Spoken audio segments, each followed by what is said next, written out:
잠깐만요. 요 묵상이랑 관련돼서 이 곡 하신 거죠? 아니요. 아니요? 그냥 합시다 그러면. 관련됐으면 역사에. 해석에 문제가 생겨서. 전혀 관련돼서 그런 건 아니에요.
살아계신 하나님 감사합니다. 주님의 은혜를 구하며 주님 앞에 섭니다. 우리의 모습들이 거룩하신 하나님을 배웠고 주님을 구하며 하나님 앞에 서는 복된 시간 될 수 있도록 은혜 주시옵소서. 이 시간 말씀하신 것들을 우리가 마음속에 담고 하나님의 뜻대로 살아가기 원합니다. 이 모든 말씀 예수님의 이름으로 기도합니다. 아멘. 저는 오늘 구장 말씀을 보면서 여기에서 뭐 우리가 너무 잘 알고 있고 너무 유명한 6절 말씀이 있지만 저는 2절 말씀을 가지고 묵상을 했거든요. 이사야는 이미 여호와의 구원을 이미 성취된 사건으로 보고 감사하며 노래하고 있는 것을 볼 수 있습니다. 1절 말씀에 스불론 땅과 납달리 땅이 멸시를 당하게 하셨더니 후에는 중요한 부분은 후에는 해변길과 요단 저쪽 이방의 갈릴리를 영화롭게 하셨느니라 라고 하는 말씀에 지금은 비록 죽음의 땅이고 또 죽음의 위험 가운데 있고 아무것도 이루어진 거 없고 앞으로 멸망할 날만 기다리고 있는 것이지만 주변 나라들이 시달리는 어떤 상황 가운데 있고 죽음에 대한 두려움과 불안에 떠는 상황 가운데 있는 것으로 보이지만 결국에 아무도 넘볼 수 없는 강대한 나라가 되고 즐거운 나라가 될 것이고 풍요로운 나라가 될 것이다 라고 영화로운 날이 올 것이다 라고 얘기하고 있고 그것이 바로 우리가 기다리는 하나님 나라다. 2절 말씀 굉장히 희망적인 말씀을 하고 있는 것을 볼 수 있습니다. 우리는 현실을 보기보다는 사실은 현실을 보면 공포와 두려움 속에서 살 수밖에 없지만 하나님이 이루실 인간다움, 착취로부터의 인간다움을 찾는 것, 권리를 찾는 것, 또 해방과 회복을 이루어 가시는 것, 그것을 보고 살아가는 그리스도인이라고 저는 생각합니다. 동일하게 같이 묵상하시는 우리 사역자들도 그렇게 생각하실 거라 생각이 듭니다. 그래서 오늘 저는 말씀 가운데 그냥 희망의 메시지, 해방의 날을 우리에게 주실 그것들을 이제 묵상하면서 말씀을 했고요. 묵상했고요. 여기에서 6절에 나타날 그 아이가 누군지 정확하게는 알 수 없잖아요. 뭐 우리는 예상하고 있는 그분이 있지만 사실은 이사야가 얘기하는 그분이 미래에 하나님께서 보내주실 메시아라는 걸 알고 있지만 그게 언제 어느 시점에 이루어질지는 알 수 없는 것이고 어찌됐든 하나님은 우리를 흑암의 권세에서 건져내셔서 하나님의 나라로 회복하게 하시고 나라를 살아가게 하신다. 저는 그 말씀에 묵상을 했고요. 그리고 평강으로 올 그 아이를 통해서 무궁한 나라를 세우실 것이다. 공평과 정의로 그 나라를 다스릴 그 분. 그래서 불안에 떨지도 않고 죄와 사망의 지배에서 살지도 않을 죄의 종로로 타지 않는 그 영원한 사망에서 벗어나는 그 삶을 좀 꿈꾸며 노래하는 이사야의 마음이 조금 제 마음 가운데 좀 느껴졌고 저도 그런 나라가 그런 세상이 되었으면 좋겠다. 아까 시작 전에 목사님 그거 말씀하셨잖아요. 오늘 찬양이 본문에 대해서 찬양. 지금 이 목사님이 얘기한 거 얘기한 거예요. 아, 우리는 섣불리 결론을 내리고 신약 시대에 사는 사람으로서 이것이 신약 성경에 인용이 되고 당연히 예수 그리스도이심을 알고 있지만 네. 이 당시에 이들에게 한 아기는 어떤 의미일까?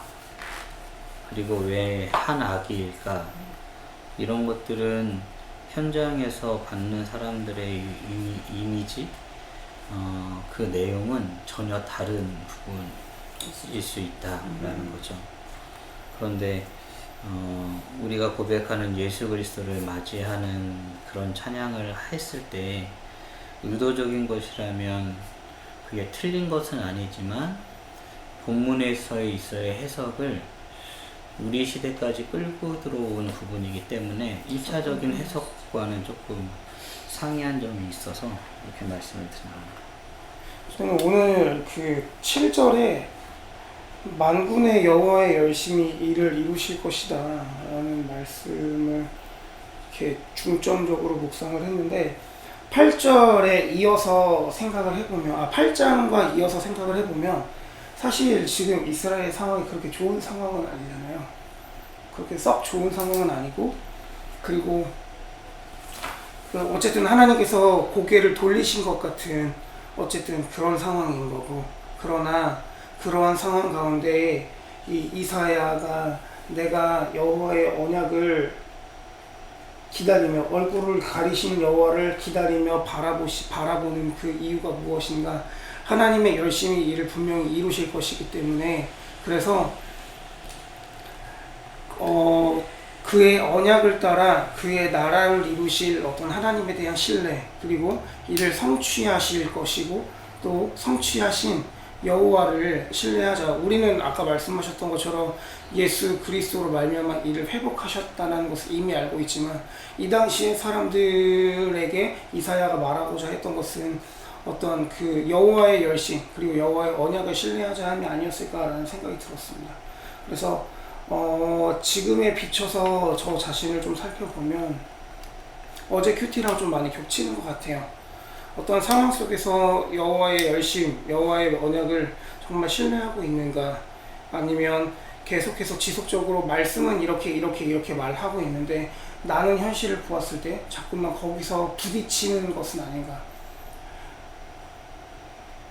하나님 진짜 이게 오긴 오는 걸까요? 하나님 이 시대에 정말 하나님께서 일하심이 우리를 통해 이루어질까요? 라고 하는 어떤 막연한 상황 속에서 내가 무엇을 해서 이루어지는 것이 아니라 여호와의 열심히 분명히 일을 이루실 것을, 회복시키실 것을 신뢰함으로 오늘 하루를 살아가야겠다라고 묵상을 했습니다.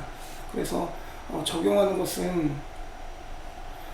날마다 어떤 절망하고 또 실망하고 낙심하는 상황 속에서 하나님의 그 열심, 언약을 떠올려 보자 라고 적용하고, 또 그럴 때마다 하나님의 신실하심을 기대하며 기도하는 하루가 돼야 되겠다 라고 묵상했습니다. 이상입니다. 저는 이유 있는 반전이라는 제목으로 큐티를 했고요. 그것은 9장 1절에 나와 있는 그 첫 소절이 8장의 내용을 너무 갑자기 뒤집는 내용이라 그렇게 좀 그 견지에서 좀 묵상을 했습니다. 전에 고통받던 자들에게는 흑감이 없으리로다. 8장까지 심판에 대해서 말씀하시던 하나님이 갑자기 느닷없이 반전, 구원, 흑감이 없을 것이로다 라고 이야기를 시작하고 계시더라고요. 근데 오늘 본문에서 좀 많은 질문들을 좀 하게 되는 부분이 있습니다. 그러면서 예전에 책 쓰신 박영선 목사님의 하나님의 열심이라는 책도 다시 한번 생각이 나고 그랬는데 첫 번째 질문은 하나님의 열심은 무엇인가 라는 것이었습니다. 하나님의 열심이라 할 때 사람들이 바라는 열심의 모습이 있는 것 같아요. 근데 하나님은 열심히 그 일을 이루고 계시다 라고 말씀하시는 그런 차이가 있지 않을까 라는 생각들을 했고요. 두 번째로는 왜 악이인가 라는 것이었습니다. 이는 한 능력자가 우리에게 나타나서 이럴 수도 있고, 한 왕이 우리에게 나타나서 이렇게 할 수 있는데, 그 이제 악이라는 표현을 썼고, 이것이 신약시대의 예수 그리스도를 예표하는 내용들로 우리는 해석을 하고 있잖아요. 그런데 악의가 주는 이미지, 악의가 주는 의미도 좀 해석해 볼 필요가 있지 않을까라는 생각을 하게 됐습니다.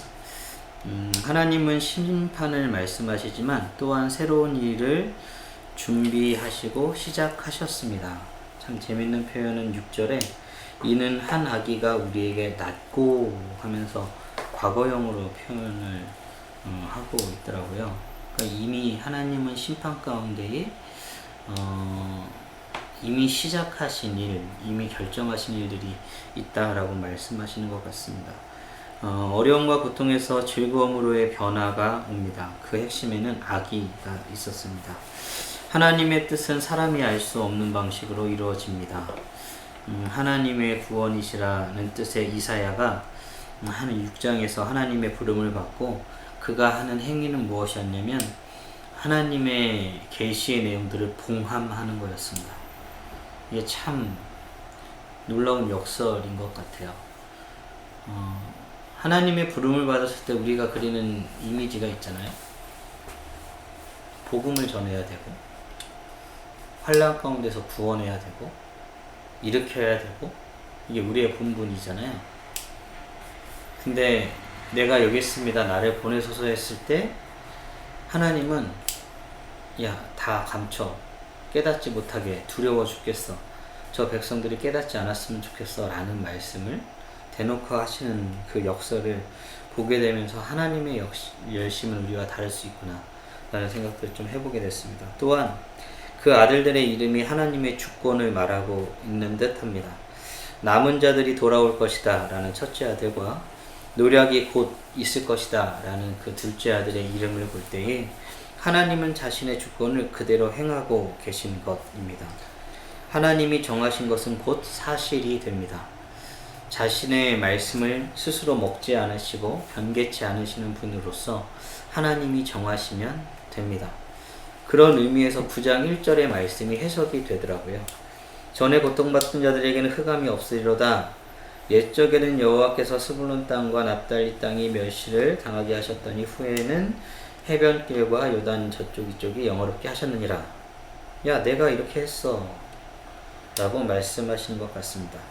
마치 로마서 8장에 나타나고 있는 하나님의 주권적인 사랑, 하나님이 우리를 위하시면 누가 우리를 대적하리요 하듯이 하나님의 주권을 말하는 것 같습니다. 토기장이의 비유에서 말하고 있는 토기장이로서의 하나님을 말하는 것 같습니다. 하나님은 앞날에 대한 소망을 주고 계십니다. 이 한 아기가 우리가 고백하기에는 예수 그리스도이지만 이스라엘 백성들에게는 그냥 한 아기일 수 있습니다. 근데 그림이 좀 그려졌어요.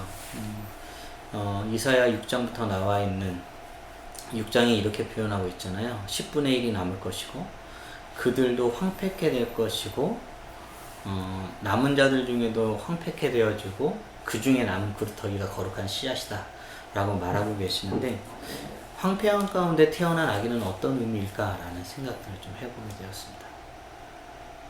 애들이 없어요.